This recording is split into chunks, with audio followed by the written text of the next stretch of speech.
పచ్చికాయలు పచ్చిదుంపలను గడిపి ఒక చెట్లు త్వరలో ఉండేవారు. ఆ చెట్లు ఆకులు వస్త్రాలుగా ధరించుకునేవారు. ఈలోగా డెవలప్మెంట్ అవుతుండగా ఆర్యులు ద్రావిడులు కూడా వచ్చి ఒక పెద్ద దేశంగా ఏర్పడ్డది. అప్పుడు ఆ దేశంలో రాజుల పరిపాలన, అంటే దేశాన్ని చిన్న చిన్న రాజ్యాలుగా చేసి రాజులు పరిపాలించేవారు. ఇది ముఖ్యంగా గుప్తులు, మౌర్యులు, మహమ్మదీయులు మన దేశాన్ని పరిపాలించారు.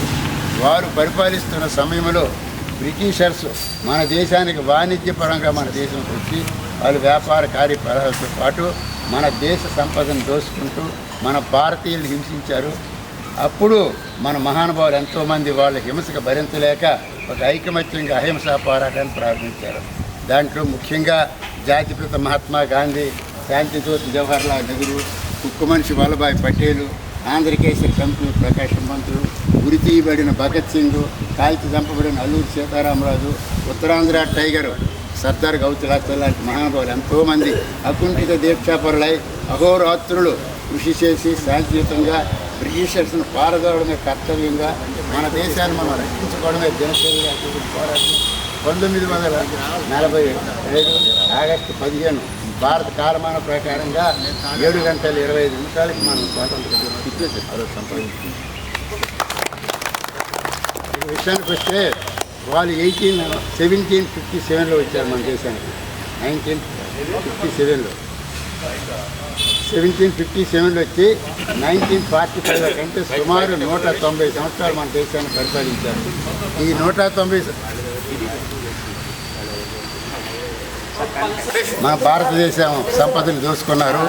ఆ సంపదే వాళ్ళందరూ పెద్ద పెద్ద బిల్డింగులు కట్టారట వాళ్ళ దేశంలో. మన దేశ సంపద అంటే 770.75 లక్షల కోట్లు అని మనకి ఆదంటికి రికార్డు ఉంది. అంత డబ్బు దోసుకుంది. నిజంగా ఆ డబ్బే మనది ఉంటే ఎంతో మన అమెరికాని మించిపోయినంత దేశం అయ్యుండి ఏది ఎలాగున్నప్పుడు కూడా మనం స్వేచ్ఛ గడుపుతున్నాం. సో అక్కడ నుండి ప్రతి సంవత్సరం మనం ఈ యొక్క ఆగస్టు 15 ఈ యొక్క పండుగలన్నీ చేసుకోవడం ఆచారం. వీరందరితో పాటు మనం ఒక ఆయన మర్చిపోతారు, ఇక్కడే ఉన్నాడు.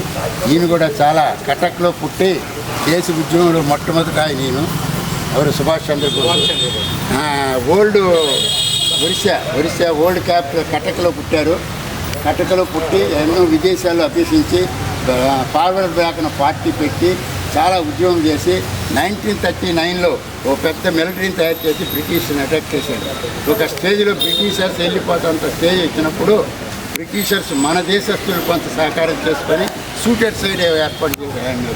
అప్పటికి తప్పని పరిస్థితుల్లో భారతదేశంలో ఆయనకి సపోర్ట్ లేక ఆయన గాంధీతో కొద్దిగా విస్మరించి అండర్గ్రౌండ్లోకి వెళ్ళిపోయి 1945లో చనిపోయినప్పుడు సో అంతటి మహానుభావులు కూడా మనం స్మరించుకోవాలి.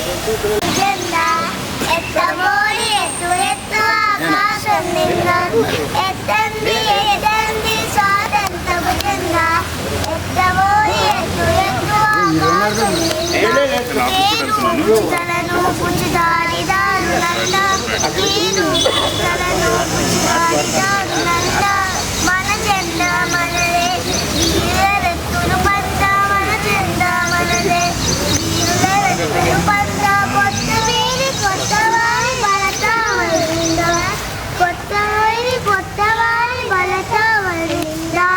ఎత్తండి ఎత్తండి స్వాతంత్రపు జెండా, ఎత్తవోరి ఎత్తు ఎత్తు ఆకాశం నిండా.